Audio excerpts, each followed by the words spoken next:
सबसे पहली बात बेरोजगारी बहुत ज़्यादा है। एकदम नहीं है, सब अपनी अपनी सोच है, काम के वो है जो जिस जिस एक्सीलेटर लग गया, लिफ्ट लग गई हैं। नमस्कार, स्वागत है आप सभी का हमारे चैनल देश मत पर। और मैं हूं अभी उत्तर प्रदेश के सुल्तानपुर लोकसभा क्षेत्र में। इस लोकसभा क्षेत्र के बारे में अगर मैं आपको बताऊं तो साल 2014 में वरुण गांधी यहां से सांसद चुना करके दिल्ली गए थे और अभी वर्तमान में मेनका गांधी यहां से सांसद है। अभी आप हमारे पीछे देख सकते हैं कि यहाँ सुल्तानपुर की जो जनता है वो हमारे साथ में, और हम यहाँ जानने का ये प्रयास करेंगे कि आखिरकार मेनका गांधी का कार्यकाल यहाँ कैसा रहा और आने वाले समय में सुल्तानपुर की जनता लोकसभा चुनाव में किसे मतदान करेगी और सुल्तानपुर की जनता क्या सोचती है। जी हाँ, क्या नाम है आपका? अतुल कुमार सिंह, धनपरगंज का रहने वाला हूँ। यहाँ पे सुल्तानपुर लोकसभा में 2009 से 14 तक कांग्रेस का कार्यकाल था। उसके बाद में वरुण गांधी यहाँ से सांसद चुने गए, फिर उसके बाद में मेनका गांधी। कैसा कार्यकाल रहा उनका? वरुण गांधी का कार्यकाल थोड़ा बहुत ठीक था। अब मेनका जी का इस समय 5 साल ये बहुत अच्छा कार्यक्रम इनका था, बहुत अच्छा ही उनका विकास था ज़िले में। और ज़्यादा योगदान हम अपने योगी जी को देना चाहेंगे और मोदी जी को, कि जो कि बहुत पुराना झगड़ा ख़त्म हो गया हम लोग का हिंदू मुस्लिम वाला, राम जन्मभूमि बना के। तो यहाँ की जनता मोदी जी के नाम पे वोट देती है या फिर एमपी जो मेनका गांधी उनके चेहरे पे मतदान होता है? नहीं, हम लोग मोदी जी के चेहरे पर योगदान वोट देते हैं। जी, आप अपना बताइए ओपिनियन, आप क्या सोचते हैं यहाँ सुल्तानपुर के जनता को क्या चाहिए और आने वाले लोकसभा में किन मुद्दों पे यहाँ पे चुनाव लड़े जाएंगे? यहाँ पे सबसे पहली बात बेरोजगारी बहुत ज़्यादा है। यहाँ पे कम से कम एक फैक्ट्री होना ज़रूरी है जिसमें 10-20-25 हज़ार वर्कर काम करें, जिससे जनता को कुछ हद तक का सहूलियत मिल सके। और इस समय बेरोजगारी बहुत ज़्यादा है और सरकार तो काम सड़कों पे ही कर रही है और गरीबों के लिए कुछ नहीं कर रही है। गरीबों के लिए सरकार के आंकड़े आते हैं, उसमें 80 करोड़ लोगों को फ्री में राशन दिया जा रहा है। उत्तर प्रदेश उम्मीदों का प्रदेश, इतना सारा इन्वेस्टमेंट आ रहा है, उसके बावजूद आप कह रहे हैं कि बेरोजगार है। मामला ये है, आपको मालूम होना चाहिए, एक नवाब थे लखनऊ के वाजिद अली शाह। वो मज़दूरों को, उनके पास जनता जब गई थी खाने के लिए जब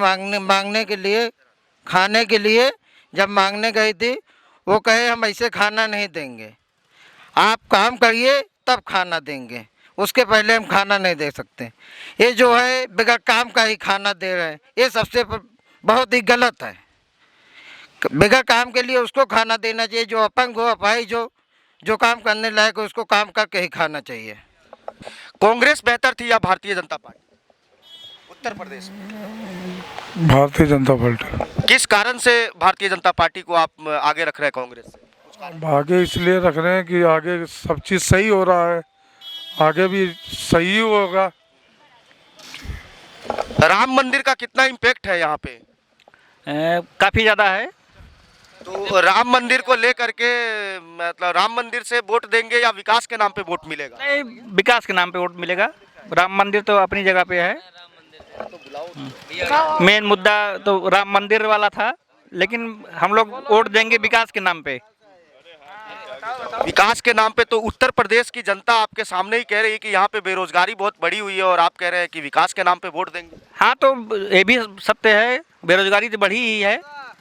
धरातल पे जो काम चल रहा है सरकार का, इस पे बहुत अच्छा काम नहीं हो रहा है। बेरोजगारी तो अपनी जगह पे ही है, मेन मुद्दा बेरोजगारी है ही है, लेकिन तब भी कुल मिला के सब लोगों से ठीक है ही है। अभी मैं अयोध्या में 4-5 दिनों से था, वहाँ पे कुछ लोगों के मकान जो सड़क पे थे उनको तोड़ दिए गए सड़कें चौड़ी करने के लिए। वो लोग रो रहे थे कि हमें सड़क विकास के नाम पे हमारे घरों को तोड़ा जा रहा है। क्या कहेंगे आप? मेन बात नजूल भूमि है, आप उस पर कब्जा करके बनाए हैं मकान, वो तो गिरेगा ही। रोड की जितनी ज़मीन है उसको आप कब्जा करके जहाँ मकान बनवाएंगे उसको तोड़ना अनिवार्य है, तोड़ना चाहिए, हम तो कहते हैं। वरुण गांधी ज़्यादा बढ़िया है कि मेनका गांधी? मेनका गांधी जी। क्या कारण है? वरुण गांधी तो एनर्जेटिक है, युवा है। मेनका जी हमारे सुल्तानपुर में दौरा काफ़ी किए, वरुण जी की अपेक्षा बहुत कम यहाँ आते थे सुल्तानपुर में। आने वाले समय में मेनका गांधी को अगर टिकट नहीं मिलती है भारतीय जनता पार्टी से, तो अगर दूसरा कोई प्रत्याशी आता है बीजेपी का और मेनका गांधी भी अगर चुनाव लड़ती है, तो आप मेनका गांधी की तरफ जाएंगे या बीजेपी की तरफ? नहीं, बीजेपी की तरफ जाएंगे हम लोग। मतलब कुल मिलाकर के बीजेपी के समर्थक है। आने वाले समय में सुल्तानपुर में कमल खिलेगा क्या? खिलेगा। और कांग्रेस? कांग्रेस यहाँ मुश्किल। तक दिखाई नहीं पड़ रही है। समाजवादी पार्टी? समाजवादी पार्टी तो सेकंड विनर रहेगी ही है। बहुजन समाज पार्टी भी यहाँ पे चली थी। यहाँ कुछ चलना नहीं है, बस सपा और भाजपा का ही लड़ाई है। मेन मुद्दा यहाँ पे बस हार जीत उसी में होगी। बसपा तो बस खाली वोट बैंक अपना बचा भी नहीं पाएगी।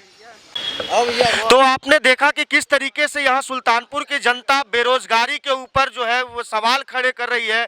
सरकार हालांकि दावे करती हो कि उत्तर प्रदेश में सब कुछ खुशहाल है, लेकिन सुल्तानपुर की जनता का ऐसा मानना नहीं है।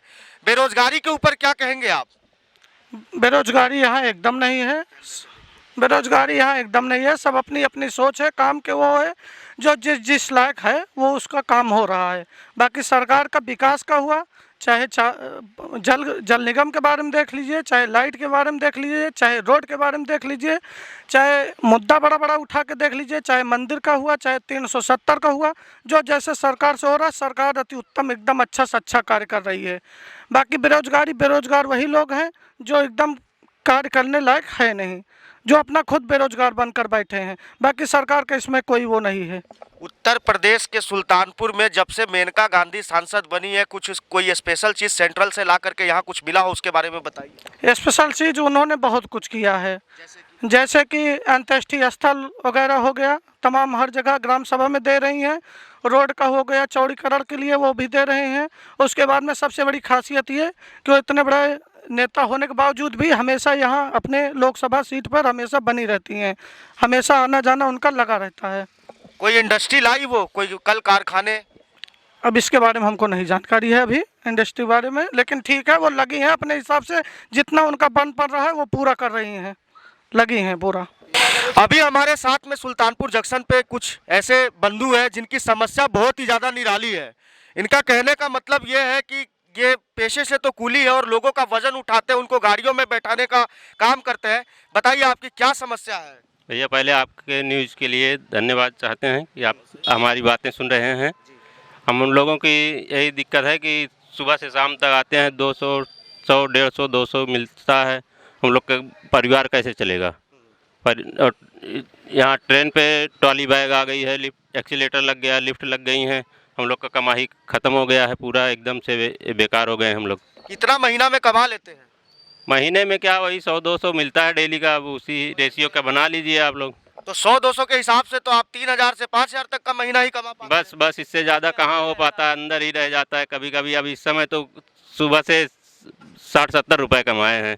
लेकिन उत्तर प्रदेश की औसत जो प्रति व्यक्ति की आय है उससे भी आधी आय आपकी है। ऐसे में घर का गुजारा कैसे चलता है? चलता है जैसे चलता है। आपको आवास योजना या सांसद के फंड से या विधायक के फंड से या सरकार की तरफ से कोई योजना है, उनका लाभ मिला आपको? जी नहीं। आप लोग रजिस्टर्ड कुली है ना? जी जी जी रजिस्टर्ड कुली हैं। सरकार से क्या मतलब मांग करना चाहते हैं आप? मांग वही हम लोग को ग्रुप डी दे दिया जाए। ग्रुप डी आप? जी जी जी जी जी आप कुछ कहना चाहेंगे? नहीं बोलेंगे। लोग पहले वर्दी मिलती थी साल में 2, अब एक भी नहीं मिलती है रेलवे की तरफ से। इसके लिए आपके यूनियन ने कोई आवाज़ उठाई, मांग उठाई? कोई नहीं। हम लोग के कहाँ कोई सुनता है, अधिकारी भी नहीं सुनते हम लोग की। सरकार से यही कहना चाहते हैं हम लोग को ग्रुप डी भी ना दें तो हम लोग को थोड़ा बहुत वेतन दे दें।